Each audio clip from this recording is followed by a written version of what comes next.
नमस्कार दोस्तों, मैं आशीष शुक्ला ज्योति पब्लिक न्यूज से। विधानसभा कारवा बलौदाबाजार के मद्देनजर कांग्रेस के एक बड़े नेता और प्रखर प्रवक्ता के रूप में जाने जाते हैं शैलेश द्विवेदी। आज उनसे बात करते हैं, क्या है विधानसभा बलौदाबाजार का क्षेत्र का हाल। सर, 5 साल का आपकी सरकार का कार्यकाल, ये 5 साल में आपकी सरकार की उपलब्धियां। छत्तीसगढ़ में भूपेश बघेल जी की सरकार, कांग्रेस की सरकार ने बहुत अच्छा काम किया है। हमने गंगा जल उठा के कर्ज माफी का वादा किया था। 10 दिन के अंदर कर्ज माफी का वादा किया था। 10 दिन नहीं लगा, 10 घंटे नहीं लगा। सरकार बनते साथ मंत्रिमंडल की बैठक करके कर्ज माफी का निर्णय लिया। हमने किसानों को कहा था हम 2500 रुपए धान का समर्थन मूल्य देंगे। केंद्र सरकार ने बाधा डाली, बारदाने सप्लाई में रुकावट डाली, खाद में रुकावट डाली, लेकिन हमारी सरकार ने कहा था 2500, हमने पिछले साल दिया है 2640। जितना कहा उससे ज्यादा दिया। हम भाजपा की तरह नहीं है 5 साल देने का बोनस देने का वादा करें और चुनाव साल देवा बोनस और बाकी साल किसान ले पूछे बोनस। 2100 रुपए समर्थन मूल्य का वादा करके किसानों को धोखा दिया। एक एक दाना धान की खरीद की बात करके किसानों को धोखा दिया। हमने तो इस साल से 20 क्विंटल धान खरीदने का वादा किया है। जो भूमिहीन है, पौनी पथारी, ऐसे लोगों के लिए 7000 रुपए प्रति वर्ष की सहायता दी जा रही है। सर्वांगीण विकास हुआ है। कोरोना के बावजूद, केंद्र सरकार के असहयोग के बावजूद छत्तीसगढ़ की सरकार ने मजदूर, किसान, व्यापारी, छात्र, बेरोजगार, उद्योगपति सबके हित में अच्छे फैसले लिए हैं। आज छत्तीसगढ़ विकास के रास्ते में बढ़ रहा है।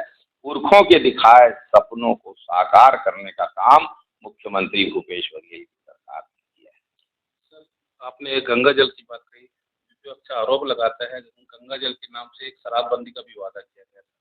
मैं गंगा जल की कसम खा के कहता हूं कि हमने गंगा जल की कसम कर्ज माफी के लिए खाई थी और विपक्ष के नेताओं को चुनौती देता हूं कि अगर उनमें साहस हो तो गंगा जल उठाकर कहें कि गंगा जल का जो कसम खाने का काम था वो शराबबंदी के लिए था। ये झूठ यदि वे गंगा जल उठा के कहेंगे तो जनता के बीच में अपनी विश्वसनीयता खो बैठेंगे। अगर ये वे बोल नहीं सकते तो इसी से उनकी शर्मनाक मानसिकता का पता चलता है। ये अपने आप को हिंदूवादी कहते हैं और गंगा जल का नाम लेकर झूठ बोलते हैं। धिक्कार है भाजपा के इन नेताओं।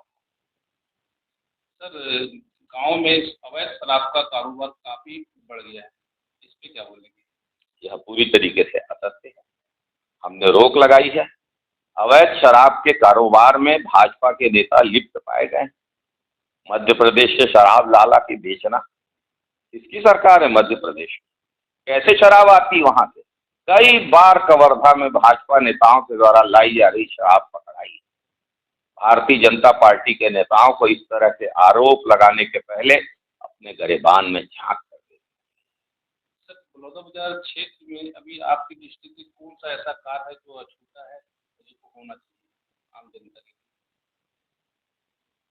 विकास की संभावनाएं अनंत है, असीमित है, लेकिन मेरे ख्याल से बलौदाबाजार के लिए सबसे पहली जरूरत है यहाँ के जिन लोगों की जमीनें सीमेंट प्लांट में गई उनको और स्थानीय बेरोजगारों को नौकरी मिलनी चाहिए। दुर्भाग्य से लोगों ने नौकरी के वादे करके सीमेंट फैक्ट्रियों में अपने ठेके ले लिए, अपने रोजगार बना लिए, लेकिन जनता के लिए और बेरोजगारों के लिए कुछ नहीं किया। इस विडंबना को दूर करना आवश्यक है। इसी के साथ साथ स्वास्थ्य सुविधाओं को, शैक्षणिक सुविधाओं को और बेहतर बनाने की जरूरत है। सर, गांव में नरवा सरकार की महत्वपूर्ण योजना नरवा घुरा योजना, ये गौठान की स्थिति काफी दयनीय देखने को मिलती है ग्रामीण क्षेत्रों में। दरअसल भारतीय जनता पार्टी के बस में ही नहीं है छत्तीसगढ़ को समझना, छत्तीसगढ़ की योजनाओं को समझना। नरवा गरुआ घुरुआ बारी का क्या अर्थ है? Water sources, ground water replenishment किया जाए। गरुआ का क्या अर्थ है? आज गोबर से पेंट बन रहा है, राखियां बन रही हैं, गोबर से बनाए हुए दिए विदेश में जाके जल रहे हैं। ये भारतीय जनता पार्टी के नेताओं को नहीं दिखता। वर्मी कंपोस्ट के नाम पे रमन सिंह सरकार में मिट्टी और गिट्टी से भरी हुई खाद बेची जाती थी 10 रुपए। आज हमारे गोठानों में हमारे गांव की महिलाएं वर्मी कंपोस्ट बना रही, चाय की पत्ती जैसी दिखती है वो वर्मी कंपोस्ट। बहुत अच्छे परिणाम भी आ रहे हैं। और केंद्र सरकार जब रासायनिक खाद नहीं दे रही थी उस समय इसी खाद से छत्तीसगढ़ की खेती कमली है। नरवा गरुआ घुरवा बाड़ी पे उंगली उठाने वाले भारतीय जनता पार्टी के लोगों की किसान विरोधी मानसिकता, छत्तीसगढ़ विरोधी मानसिकता उनकी ओछी बातों से उजागर। ये रमन सरकार में रेडी टू ईट छत्तीसगढ़ की समूह की महिलाएं बनाती थी, अभी हरियाणा की कोई कंपनी को दिया गया है। रमन सरकार में 10 रुपया लीटर दूध देने वाली जर्सी गाय की बात कही गई। रमन सिंह सरकार में हर आदिवासी परिवार से एक व्यक्ति को सरकारी नौकरी देने की बात कही गई। रमन सिंह सरकार ने एक एक दाना धान की खरीद की बात कही थी। क्या हुआ? कर्ज माफी का वादा करके भाजपा का कहना साफ, हर किसान का कर्जा माफ का नारा लगाने वाली भाजपा जिसने 150 करोड़ की कर्जा माफी की, वो 9,600 करोड़ रुपए की कर्जा माफी करने वाली कांग्रेस सरकार की बराबरी कर सकती? रमन सिंह ने 15 साल में 750 लाख टन धान खरीदा, एक वर्ष में औसत 50 लाख टन। हमारी सरकार ने पिछले वर्ष 1 करोड़ 3 लाख टन धान खरीदा। ये अंतर है। कहाँ गया भाजपा का वो वादा 2022 तक किसान की आय दुगनी करेंगे? कहाँ गया भाजपा का वो वादा सबके खाते में 15-15 लाख आएंगे? कहाँ गया भाजपा का वो वादा जिसमें पेट्रोल डीजल के दाम कम करने की बात कही थी, आज 1.5 गुना कर दिए गए। रसोई गैस का सिलेंडर 275 से 310 हुआ था तो भाजपा हुड़दंग मचाती थी, आज 1200 रुपए में रसोई गैस का सिलेंडर मिल रहा है। कभी दाल के दाम, कभी तेल के दाम, कभी टमाटर के दाम आसमान छूने लग जाते हैं। किसान विरोधी कानून भाजपा की सरकारों ने बनाया। भाजपा दरअसल उसका चरित्र है छत्तीसगढ़ विरोधी, भाजपा का चरित्र है किसान विरोधी, भाजपा का चरित्र है गरीब विरोधी। इन्हें कोई अधिकार नहीं है कांग्रेस की सरकार पर उंगली उठाने का। सर, केंद्र सरकार के द्वारा भी सिलेंडर पे 200 रुपये कम किया गया है, क्या ये चुनाव की दृष्टिकोण? 300 रुपए का सिलेंडर बढ़ा के 1200 कर दिए और 200 रुपए कम करके हमने बड़ा अच्छा काम किया कहते हैं। एक राजा था, उस राज्य के हलवाई उसके पास गए, बोले हम लोग मिठाई का दाम 1 रुपए से 2 रुपया करना चाहते हैं। राजा ने कहा 15 रुपया कर। बाद में जब जनता आंदोलन की तो राजा ने कहा ठीक है 15 से घटा के 10 किया जाता है और बाकी पैसा मेरे पास पहुंचाओ हलवाई। उस राजा की तरह काम कर रही है मोदी सरकार, जिसने 300 रुपए से बढ़ा के सिलेंडर 1200 किया और अब 200 रुपए कम करके बड़ा छूट देने का वादा कर रहे हैं। इनसे बड़ा धोखेबाज कोई नहीं है इस संसार में। सर, विधानसभा चुनाव में बलौदाबाजार विधानसभा से आपका नाम प्रमुख के रूप में चल रहा है।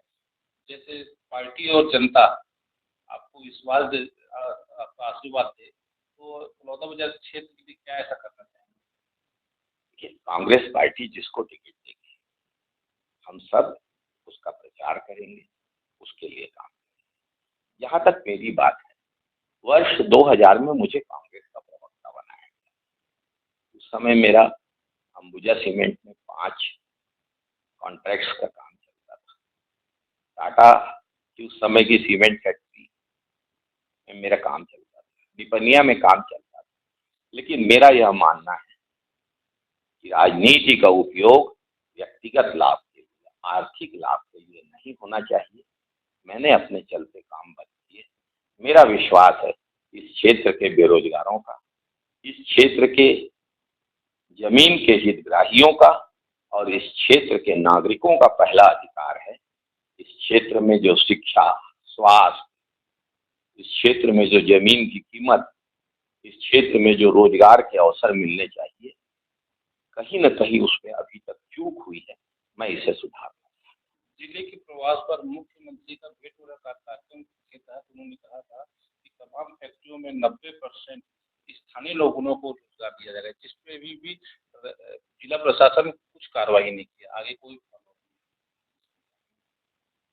यह बहुत ही दुख की बात है कि आप विपक्ष के भ्रामक दुष्प्रचार को सुनते हैं और उस पर विश्वास करने लग जाते हैं। हमारे मुख्यमंत्री के अंदर जो छत्तीसगढ़ की सोच है, छत्तीसगढ़ का खाना, छत्तीसगढ़ के पकवान, छत्तीसगढ़ की बासी, छत्तीसगढ़ के तीज त्योहार, मुख्यमंत्री से बड़ा छत्तीसगढ़ के स्वाभिमान और छत्तीसगढ़ के पहचान और कौन पहचान है। मुख्यमंत्री जी ने अगर ऐसा कहा है तो उन्होंने प्रशासन को इस दिशा में निर्देश दिए। इसी बीच कलेक्टर चेंज हुए, थोड़ी सी परिस्थितियां बदली। मुझे ऐसा लगता है कि इन चुनावों के बाद सही अर्थों में हम बलौदाबाजार क्षेत्र के लिए वास्तविक कोई काम कर पाएंगे। इन विधानसभा चुनावों में बहुत कुछ दांव में लगा है, सबसे ज्यादा दांव में लगा है छत्तीसगढ़ और बलौदाबाजार के लोगों के हित दांव। ये आप सुन रहे थे शैलेश नितिन त्रिवेदी को, कांग्रेस के जाने माने नेता आशीष शुक्ला, ज्योति बब्बर न्यूज़।